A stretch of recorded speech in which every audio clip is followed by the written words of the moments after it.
So in this podcast, we talk about a lot of diverse subjects, photography, music. But what are we going to be talking about this week? Well, let me show you. It's going to be one of those episodes where we talk about just one thing, or more specifically, one place.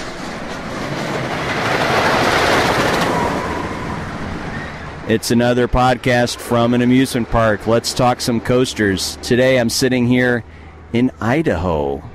Coming up next on the CoasterGallery.com podcast. This is episode 1212 of the CoasterGallery.com podcast. Thank you for listening. My name is Joel, and today I'm going to play a recording I did in late September 2012. Neat little park with 4 roller coasters. Going to play an interview I did with their director of social media and public relations, Lane Pitcher. There are a couple little clips I recorded along my day, and then I have some concluding thoughts afterwards. So let's go right to the interview. Well, it's time for another in-park interview, and I'm here in northern Idaho, just about 15-20 minutes north of Coeur d'Alene, or about an hour from Spokane, Washington. And I'm here at Silverwood Theme Park, and I'm here with Lane. Lane, can you tell me a little bit about what you do here for the park? Yeah, name's Lane Pitcher. I'm the social media manager for the park, although I've gotten a chance to try on a whole bunch of hats. I've been here for quite a while, so you get a chance to see all the different parts of how the theme park works. Okay, and I must admit that I have mixed emotions about the park, because the coaster guy in me really likes these coasters, but the pilot guy in me is a little offended because I hear there was an airport here that has since closed down. So tell me a little bit about the park history. Yeah, it's a really interesting park history. The owner, Gary Norton, who is actually still very, very involved with the day-to-day, decisions in the park, direction it goes. Originally, he brought it as Henley Aerodrome, which was an airstrip, had a little place called the Wingover. Guys like him that loved aviation and could just really enjoy, flying in and hanging out with other guys that had kind of those same interests. They came in here, got a burger, fry, and coffee, and hung out. And he bought that as kind of his love of aviation. In fact, he had an antique plane museum out here at one point. Right. All sorts of things like that. But he was at an auction down in Reno, Nevada, looking at planes, and found this 1915 steam locomotive that he just fell in love with. He actually outbid Disney Corporation to bring it up here to North Idaho. And once he had it, he had to do something with it. So he built a downtown area which we call Main Street today. Okay. Laid out some track with him and some of his buddies, and quickly discovered he's in over his head. But it had 100,000 people come out that first year, and that's kind of the start of Silverwood Theme Park back in 1988. I saw the train. I haven't been on it. It does look gorgeous. I mean, there's a neat history there. It's a real authentic steam train, and I have no idea where it goes, but I'll go for a ride.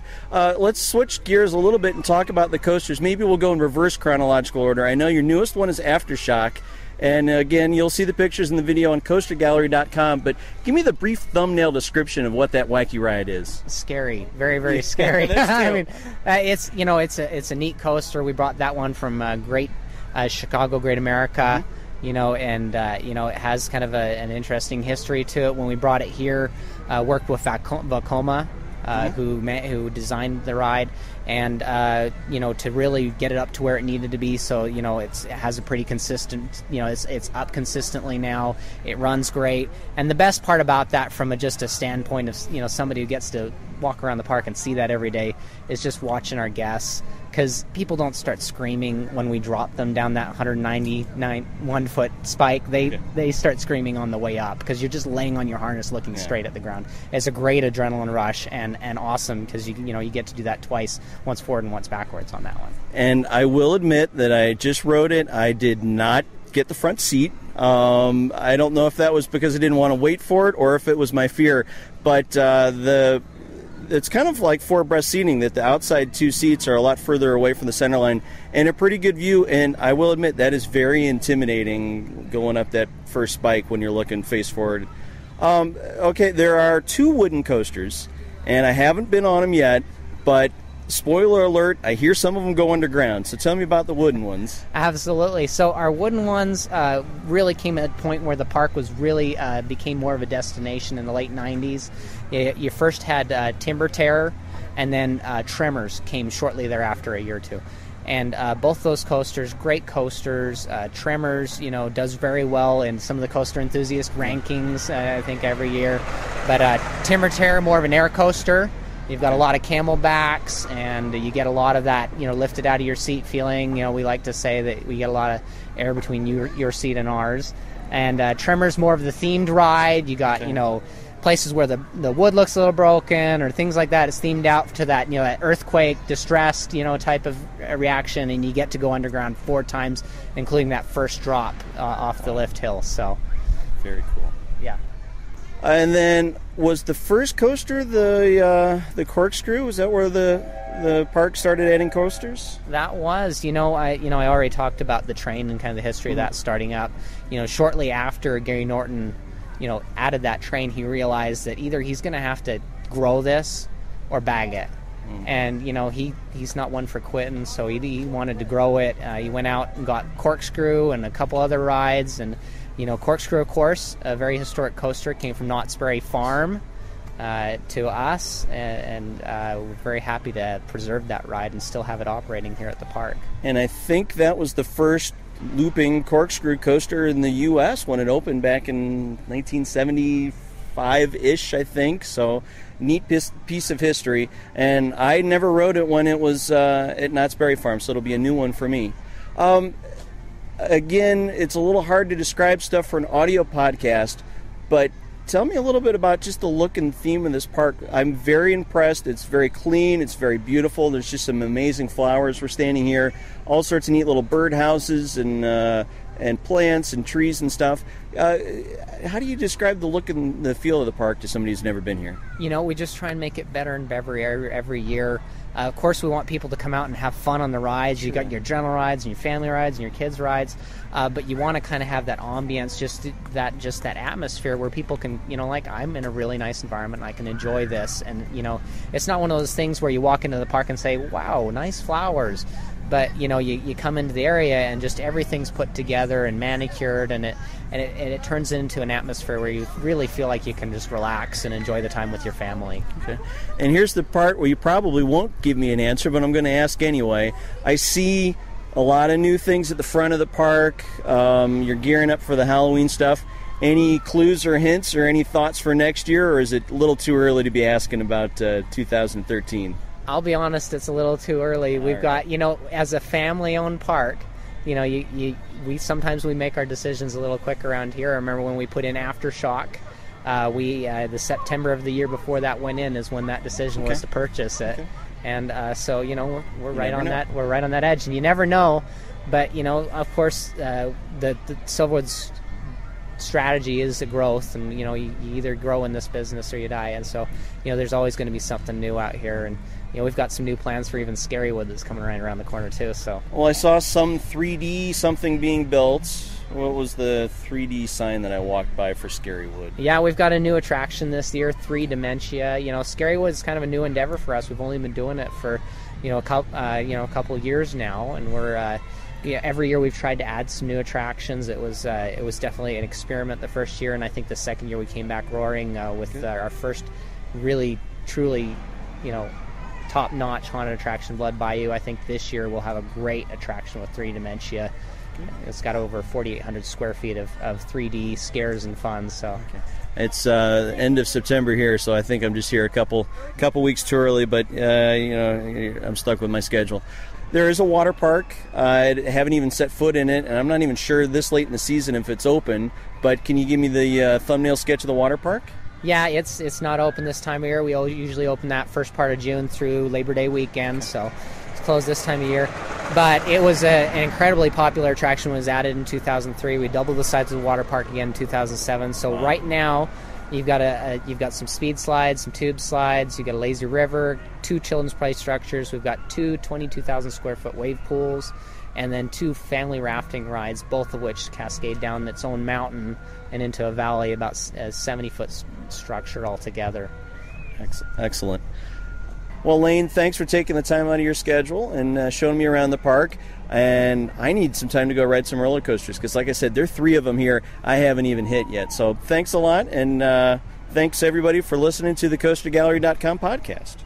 Well, at this point in the podcast, I'm going to step away from my recordings in the park, back to the home studio to talk a little bit about my experiences at Silverwood.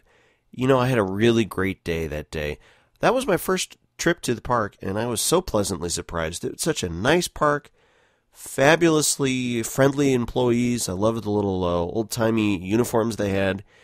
And it's exciting to see a park that's growing. When I was there in September of 2012, they're working on a huge development for the main entrance. The little 2-lane highway that goes to and from the park is being expanded to a big 4 or 5-lane highway. There's, signs of growth for the Halloween festivities. And I've heard rumors of big expansion in 2014. Of course, those are just rumors. So we'll see if anything actually happens with that. A couple things I want to say about the roller coasters. Tremors was a lot of fun. 4 tunnels on this ride. The thing goes underneath and through the gift shop. I spent a lot of time just at the gift shop watching the ride go. The first hill plunges right underneath and then exits through the gift shop. It's just a cool effect. I know it's kind of a gag, but it's a unique gag. I don't know of any other rides here in North America that do anything similar to that. So that was fun, just to sit and watch this thing go screaming through the shop. And pretty well soundproofed. It was not unbearable to be standing next to or above the track as the train went screaming by. The other thing, if you go to coastergallery.com, I hope you've looked through not just the pictures, but also the text. I spent a lot of time talking to one of the mechanics there, found some neat things. One of the interesting things on Tremors is that they've replaced about 700 feet of the track with this new Rocky Mountain topper track. I just recorded an interview with Jeff, and I know that I was going to do it like a month ago, but with Hurricane Sandy and some other issues, we've pushed that interview back. But we talked about these looping coasters that may or may not be wood. It gets into a kind of gray area. It used to be the definition of a wooden coaster was that it was a wooden track. It was 7, 8, 9 layers of wood stacked on top of one each other with a little metal strip for the wheels to run on. Well, the topper track replaces these 2 top layers of wood with metal and actually pump in like a grout, like a concrete to stiffen it. I tell you what, it's a noticeably smoother ride. Their topper track was a couple years old. It was some of the first made, so it was kind of a test. And I know that the Rocky Mountain construction guys wanted to sell several thousand feet of it, and the park said, well, let's just try 700 feet first. It has, according to the maintenance guy I talked to, it has made their life easier. There's less required maintenance. A wooden coaster is nonstop battle to keep it well maintained. And hey, if this helps them make it a little bit easier, I think it's nice. Now, whether or not you consider it a wooden coaster, it's a little bit debatable, but I thought it was cool. Now here comes kind of the controversial part of the podcast.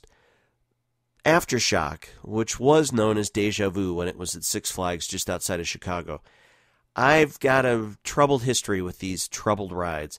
When Vekoma built 3 of these for Six Flags in the early 2000s, they were just notoriously unreliable. They opened late, they didn't run well, and I saw all 3, the one in Georgia, the one in California, and the one in Illinois. Every time I went to see these 3 rides, they weren't running. So I had never been on a Deja Vu. Well, one of those relocated to Six Flags New England. One of them is this one. I didn't get to the one in New England here. It just relocated there in 2012. But I was glad that I finally got my first ride on one of these giant Invertigos. That being said, since I was 0 for 3 before, maybe you had better luck. Maybe it was just my bad luck. I don't know. But they definitely had issues with them. According to the folks at Silverwood, though, they made a lot of modifications. They increased the redundancy. There are a lot of new sensors. These proximity sensors have been replaced by some more weatherproof models. They've made some modifications on how they operate it and how they inspect it. And according to the folks that I've talked to at the park, it's running fine. According to my time at the park, it's running fine. So I really hope it is. It's a neat ride. Now, it's very strong. It's not real smooth. It's not something I would want to ride over and over. But it's a huge presence in that park. Well, for any park, it's a big ride. It's so much taller. You think these Vekoma Boomerangs and even the Invertigos, this thing is so much taller. That vertical loop and then the Cobra roll is just so much taller than a typical boomerang. So it's an imposing presence. I'm glad the park's making it work. It's neat for a little park like this to really jump into a big ride. I enjoyed my time on it. Like I said, I'm not going to ride it a lot of times because it was pretty strong, but it's intimidating. It's a strong ride, and boy, that view as you're going face down is it'll get your heart pumping, no doubt. Well, as always, I'm curious to hear what you think about these podcasts. Do you like the ones in the park? Do you hate them? Do you want to learn more about photography or music? Let me know. Joel@coastergallery.com, Facebook.com/coastergallery, Twitter's @coastergallery, G+. They still have these long series of digits. There's no shortcut for that, but just look up coastergallery.com on G+. Let me know what you want to hear more of. I like roller coasters, and I intend to do a lot of traveling next year and do more of these podcasts, but let me know if it's too much or you want to change the direction of this podcast. Whatever it is, I'd like to hear your thoughts, so let me know. Now I will throw it back to, well, myself, my past self 2 months ago as I was wrapping up my day. But before I go, here comes the shameless plug. Go to coastergallery.com and look at all the Silverwood videos and pictures I took. There's some nice ones there if I am allowed to brag. Well, my day here at Silverwood has ended. What a fun day. 4 neat coasters, a beautiful park nestled in the hills here in northern Idaho. Kind of a hidden treasure. Really not a lot of people around here in the area, but the park was sure full for the end of September. And it's great to see a park doing well. They're growing, they're expanding, they have room that they can add more stuff. So wish them the best of luck. If you're ever in this area, Spokane, Washington, Coeur d'Alene, Idaho, come up this way. Check out Silverwood. It's a lot of fun.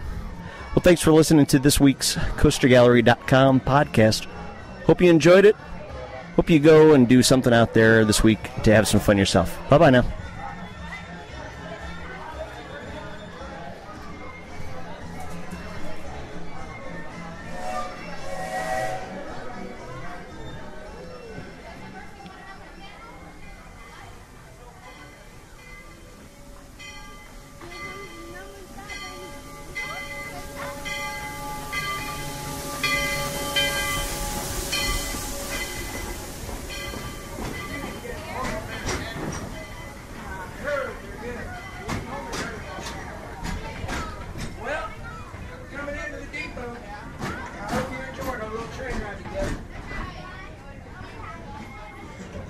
On behalf of engineers Rose and Bob up front, and myself, Marshall Jack, I hope you enjoy the rest of your day here at Silverwood.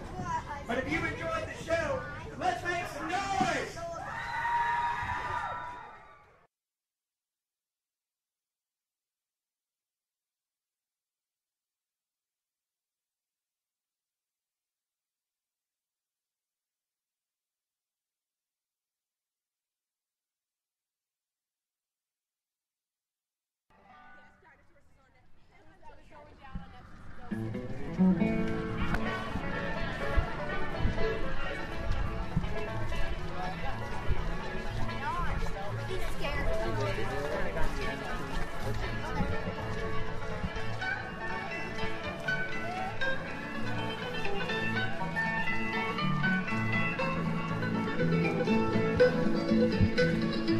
Amusement park fact number 812. The Silverwood theme park has more banjo music and fiddle music than any other amusement park in the lower 48.